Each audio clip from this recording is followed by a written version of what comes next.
Right, I'm passing you over to our friend here. There you go, I'm getting out of here. Afternoon everyone, my name's Daniel. So we're going to be doing a quick RTC demonstration for you. As we go throughout it, you'll see a number of activities taking place as everybody's going on. So the first priority, and you wonder why we're going to a car crash potentially and they're pulling out a hose reel, is need to think about is what's known as scene safety. So we need to make sure that anybody still within the vehicle is safe, we remain safe, and other people and other emergency services working remain safe. So the idea of it is we're going to lay out a hose reel. That's going to give us some water in case any fire ignites within the car. As they begin to start to work, you'll see a lot of simultaneous activity. That means they're going to be doing more than one thing at once. So as the crew's working, they've had a brief on the way here. We've been mobilised by our fire control. It's a single vehicle car crash, what we would refer to as an RTC, so a road traffic collision. I go round, I'm going to have a quick look at the vehicle, and I'm going to do my risk assessment on it. So for the scenario that we're using today, we're imagining that somebody is trapped within the driving compartment, so the driver's still within the vehicle.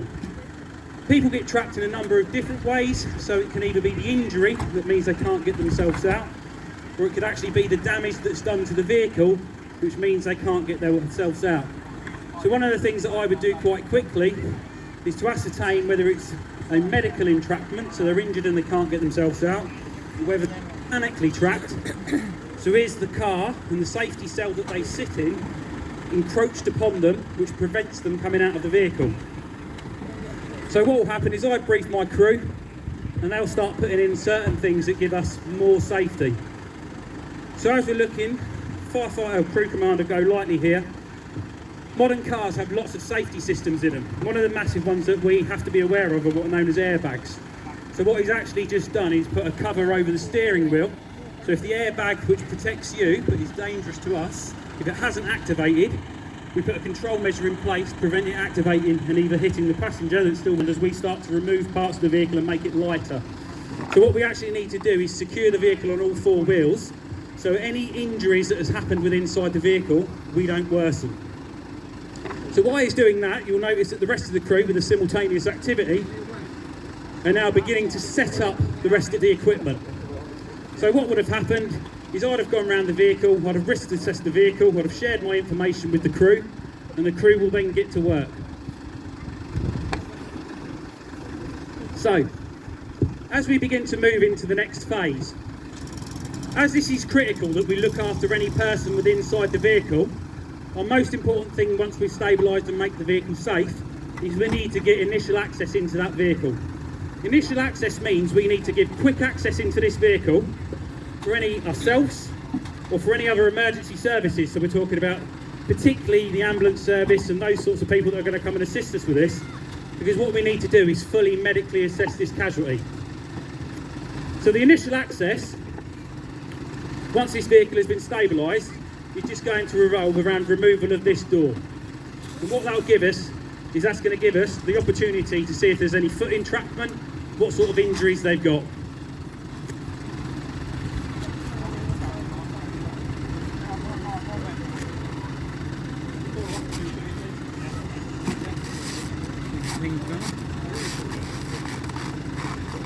So the big roll of cling film that they're moving now is what we use to manage the glass. So there's a couple of options that we've got. So this was time critical and we needed to get somebody out of the vehicle absolutely now straight away. We wouldn't worry about this.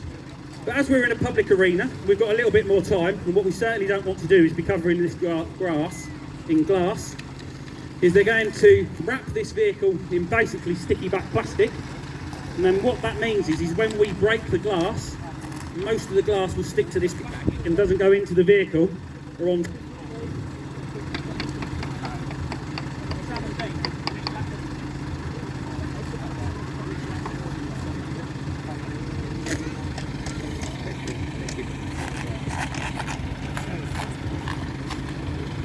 So that simultaneous activity that we was talking about to take place again, what's going to happen is crew commander go lightly, that's the gentleman with two stripes on his helmet, is going to continue to make vital cuts within the plastic. So when we look to remove parts of the vehicle and remove pieces of glass, it doesn't come off as one big section. The other two staff that we've got with us today, we've got Firefighter Leggett and McPherson. What they're actually doing now is they're beginning to make preparations to take the door off.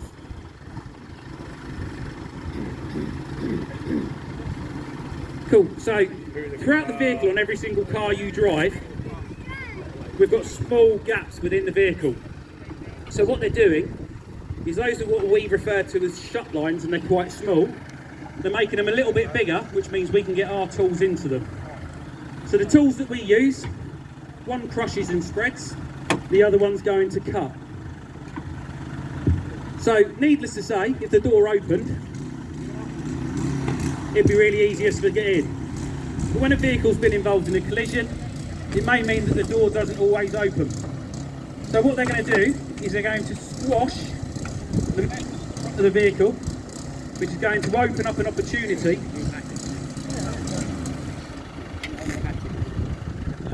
to do it.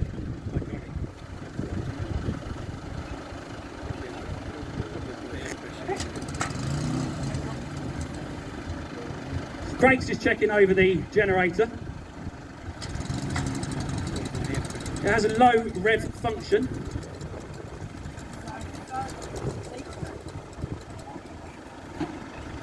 And as true as it goes, it's failed.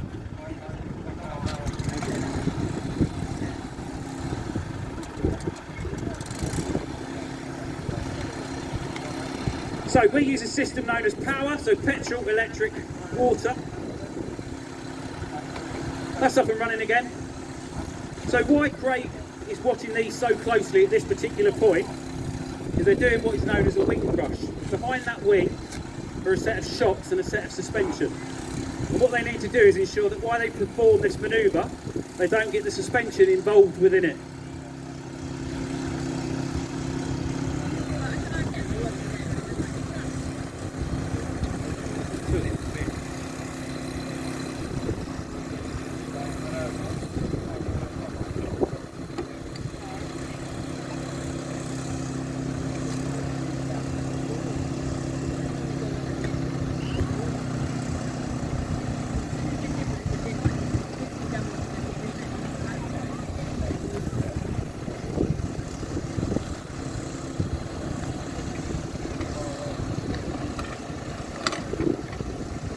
So from where I am, what you can't hear is all the time what we'd be doing is this would be a casualty focused rescue. What that means is a member of the crew would be talking to the people inside the vehicle all the time and keeping them up to speed of everything that's going on. So when we decide to take a car apart, what are we actually trying to achieve? So when you drive a vehicle down the road and it's in good working condition and it's in its normal shape, the moment that it's been involved in an accident, the shape of the vehicle changes. And that's what we mean by mechanical entrapment. So what we need to do is return the vehicle back to its original state. If we can't do that, we then need to remove parts of the vehicle to get us into the vehicle. So those are the activities that are taking place at the moment.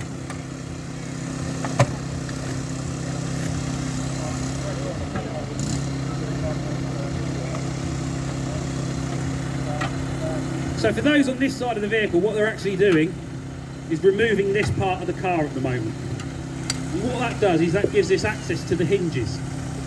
So the hinges are nice strong points, and what we need to do is remove those hinges to get that door off.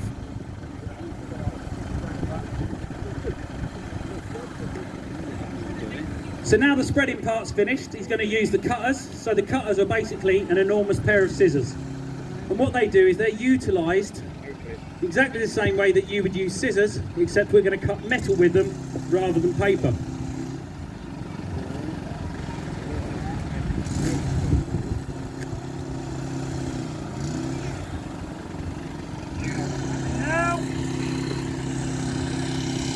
So the shout that you would have just heard from the crew was what was known as cutting.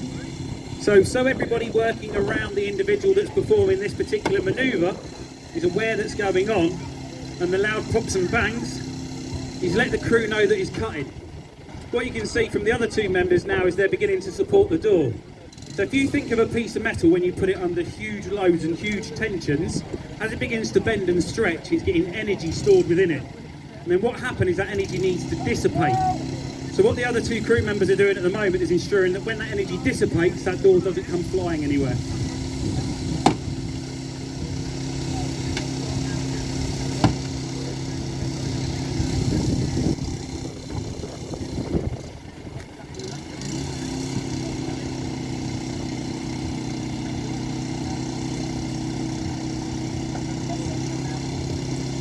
So once the hinges are cut, it's given us a little bit more room.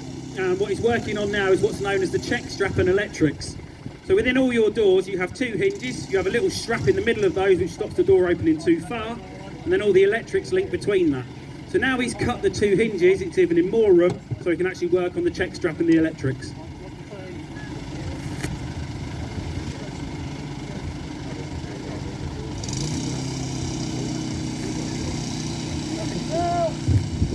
You'll notice all the time that they're working on the vehicle, they have grade 1 impact resistant polymer visors down.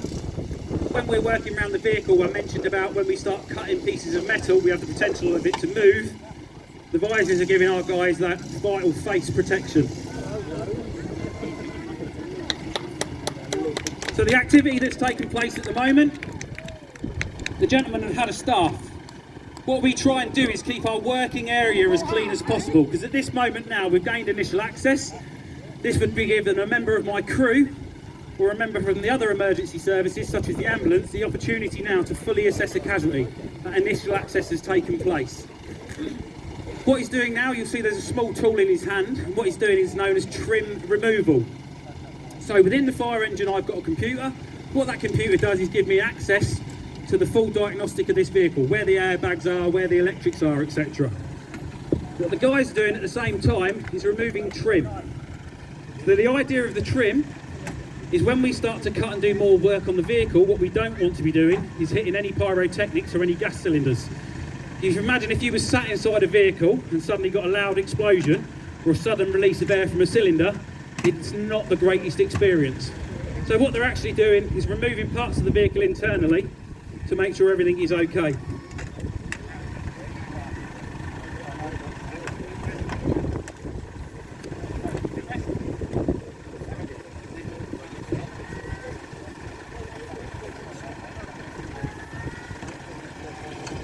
So what Craig has just done is he's checked if the boot opens or not.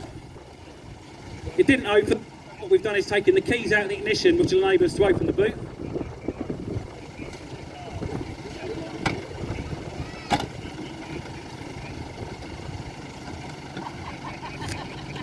So the reason we're removing the boot is we're going to be looking now for what's known as the next phase of this, which is full access into the vehicle.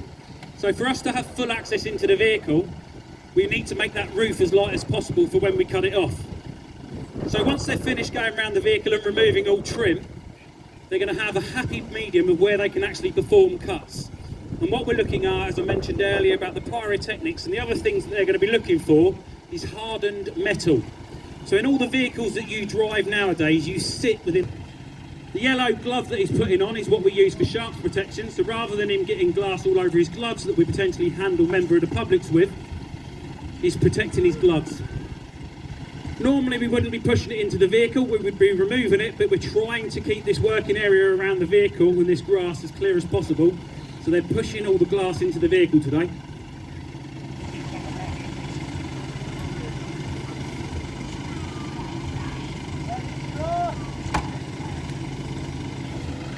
So if you can imagine, there's a lot of people stood in shorts, t-shirts, a couple of jumpers today. So we're wearing, in effect, a fire kit that protects us against fire, and also we wear the same kit for when we attend road traffic collisions and entrapments. So round about now, the crew are going to be absolutely sweating. The best way that you lose your body heat is through breathing and through your head. And what we've done is we've put on all this wonderful PPE to protect us, but at the same time it means the guys are going to be starting getting really, really hot and sweating loads. So my job, as well as looking after the crew, looking after the vehicle and deciding what method we're going to use to get somebody out, is actually thinking about the crew welfare and watching my time and how long they've been working. What the crew will do is you'll see is they'll do lots of different tasks from lots of different people. So somebody may do a bit of cutting and then somebody else will have a go. And we do that as what's known as crew rotation.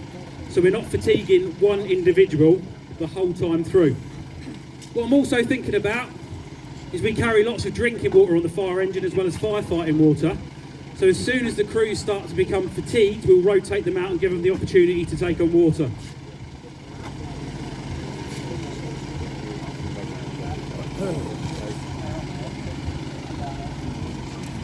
So they've managed the glass and they've managed the trim. These are these bits of plastic that we were talking about, which shows you where you can actually cut.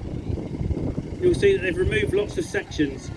What they're doing now is your seat belts form an integral part of it, so they're now cutting all the seat belts. So when we look to remove the roof, there's no obstructions for that full roof removal.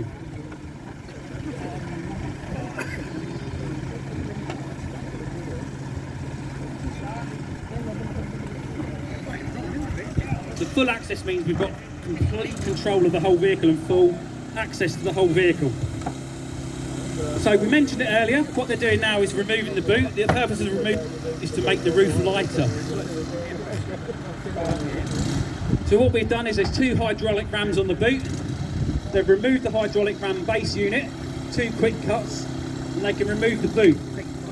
You'll notice that we haven't touched the glass on the boot. The glass is going to remain integral, so it doesn't cause any issues.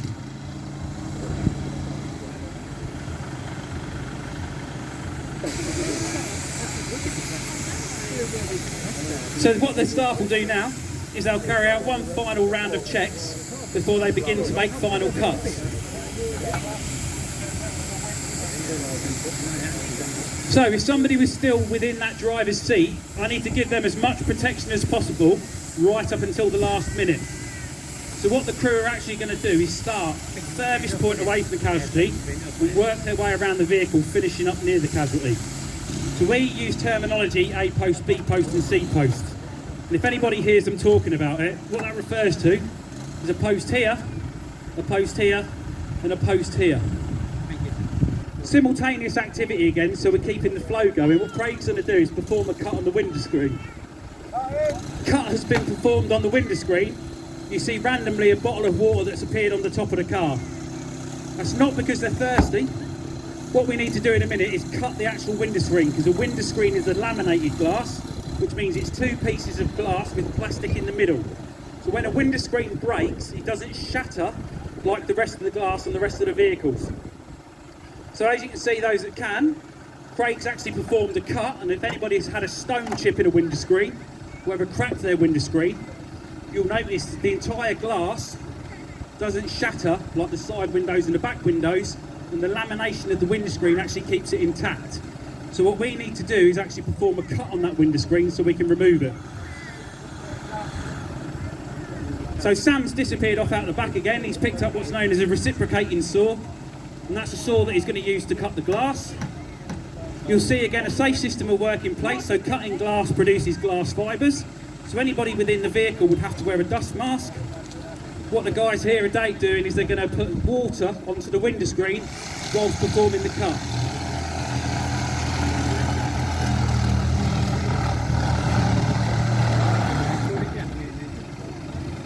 So you'll see they've cut to middle, water's still going on, handed the tool across. The reason we hand the tool across is we don't want to be stretching miles away.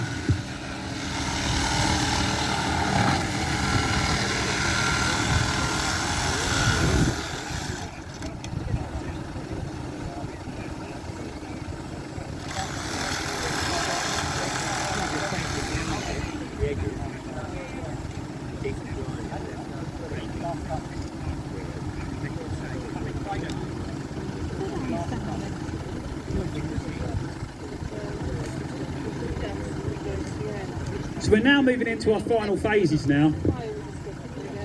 So what they're going to start performing is a series of final cuts. And these final cuts are the ones so we can completely remove the roof of the vehicle.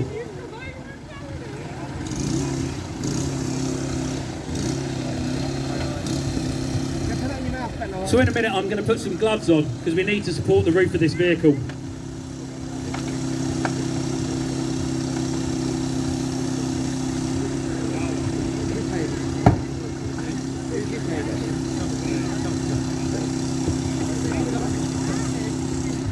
As the cuts take place, they'll do a series of checks and Craig will probably work behind them.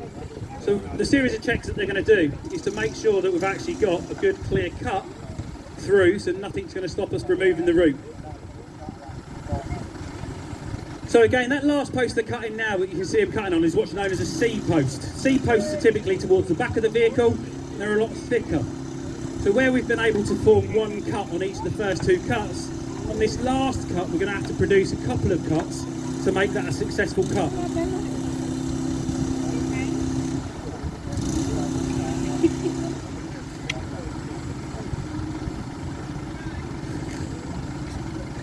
So again, the tool's gone in at a different angle, so you can see a couple of them managing the tool now. So it's really important that anybody inside the vehicle doesn't have the tool being thrust into the vehicle and creating lots of pops, bangs and moving the car around all over the place.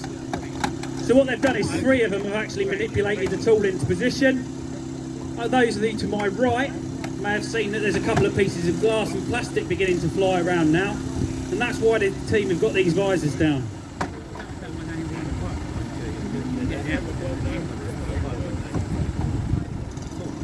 So the more complex the cut, the more difficult it is.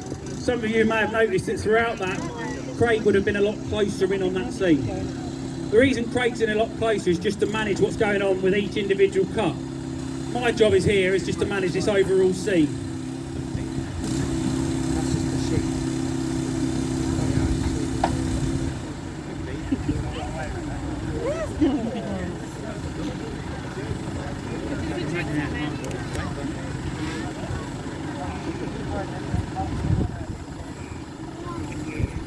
So just having a quick chat about the final cut that they're going to make.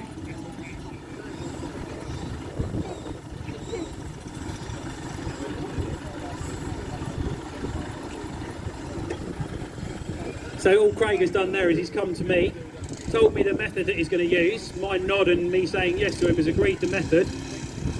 And they haven't managed to quite make the final cut, so they're just making an adjustment.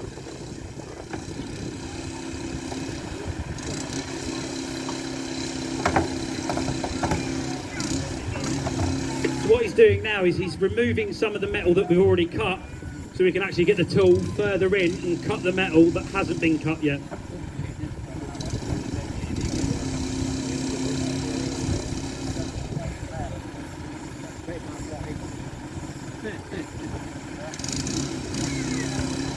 So all the time you'll see that they've got their hands uniquely placed. The hands are always in a position where they're never near the actual cutting part of the tool. The reason being is that tool, if you can imagine, is going to cut metal, so if your fingers are anywhere near it, it's definitely going to be cutting those as well.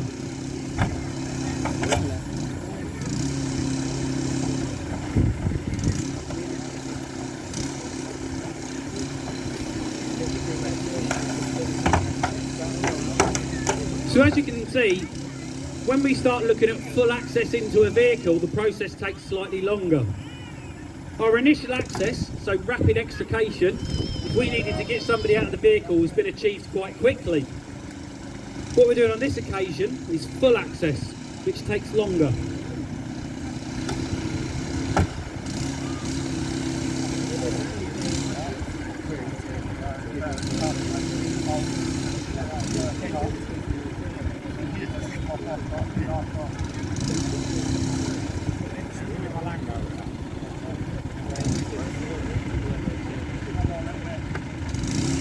So it looks like they're just setting up for the final cut.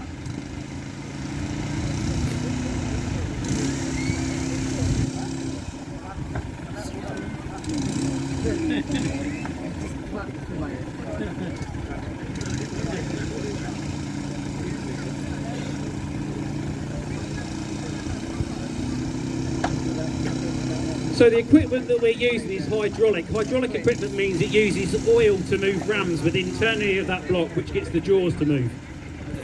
We're using a generator, so we've got a hydraulic generator over here where it all comes from. Within the fire service itself, with Cambs Fire and Rescue Service, the recent investment has been into new battery-powered equipment. So the idea of it is when you see the team setting this up, and they was plugging in hoses and setting the tools in, the battery equipment is ready to use straight away.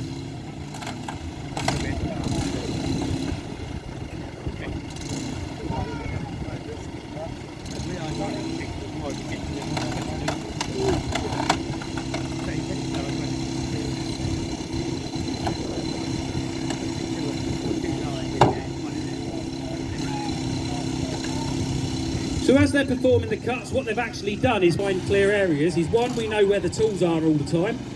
If we need any first aid or rapid intervention for the casualty, we know exactly where all our first aid equipment is. And then keeping our working area clean and tidy, we want all the pieces of the vehicle removed.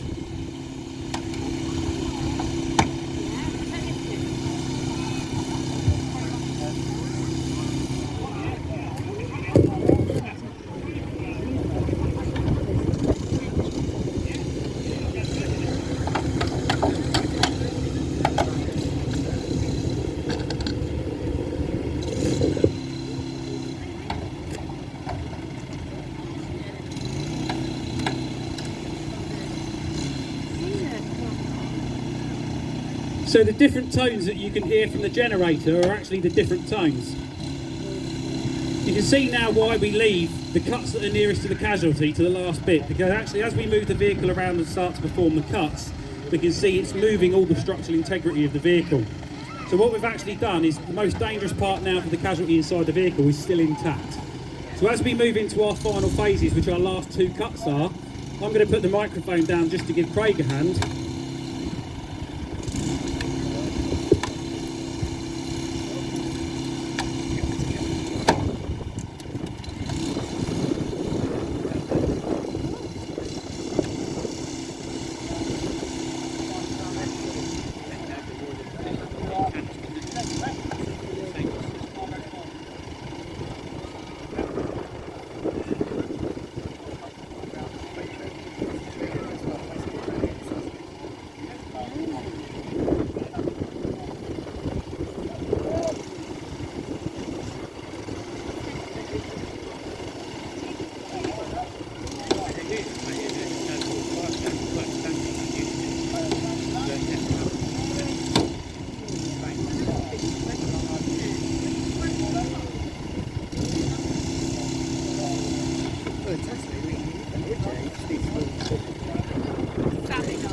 Yeah, yeah.